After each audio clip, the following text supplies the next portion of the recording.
Welcome back to Living Local. During these trying times, teachers are working even harder to ensure their students are still learning and staying connected. A new campaign in Illinois is celebrating the resourcefulness of teachers and all they're doing to provide kids with an education during COVID-19. Joining us via Zoom today is Matthew Kurtzman. He is the CEO of Back to School Illinois. Matthew, thank you so much for taking the time today. Well, good morning. It's great to be here with you.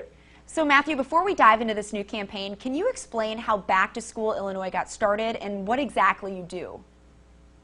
Sure. Actually, we got started back around 2010.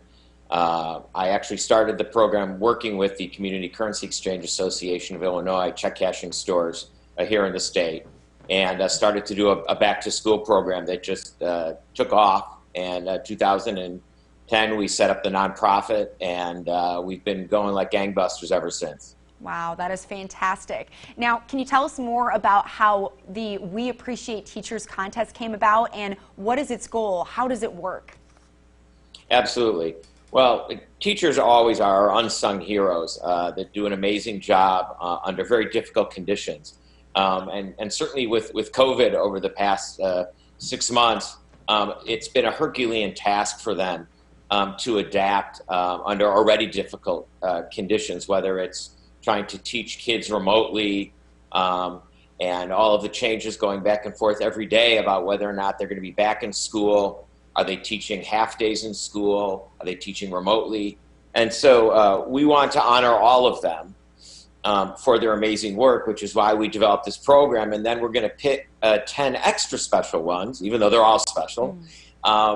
And we're going to provide them with back to school supplies for their classroom, as well as an amazing gift basket filled with all sorts of things for themselves. Wow, what an awesome initiative to thank the amazing work that our teachers are doing in Illinois. So, Matthew, how can folks sign up for the contest, and is there any criteria? Basically, the criteria, anybody can nominate a teacher. So that can be the teacher themselves, but any teacher in Illinois that's currently working qualifies. And basically, we just want to hear their story. We want to hear what they're doing. There's an essay portion. We just want to hear kind of what they're doing, what their situation is. And then we're going to pick 10 of them and then award them these school supplies kits and the gift baskets. Oh, what a wonderful gift. Now, you mentioned this a little bit. Obviously, teachers are facing incredible challenges right now.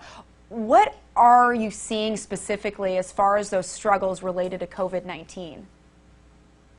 Well, obviously the schools, the school districts are just having it's impossible to even fathom how things are changing on a daily basis and how they're trying to adapt. And again, these are individuals and institutions that don't have enough resources as it is. Teachers, for example, spend close to $500 a year out of their own pockets on average to buy school supplies for their students.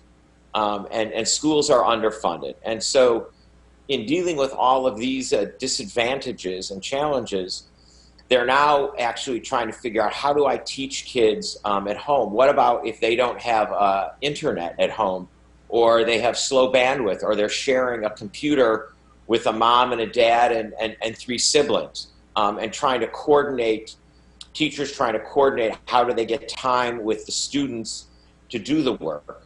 And so there's these tremendous challenges that they're facing. And, I suspect that it's going to be months, if not longer, for certain, enable for them to figure out how to be able to actually adapt and do this. But, we need to get kids back in school, of course, when it's safe.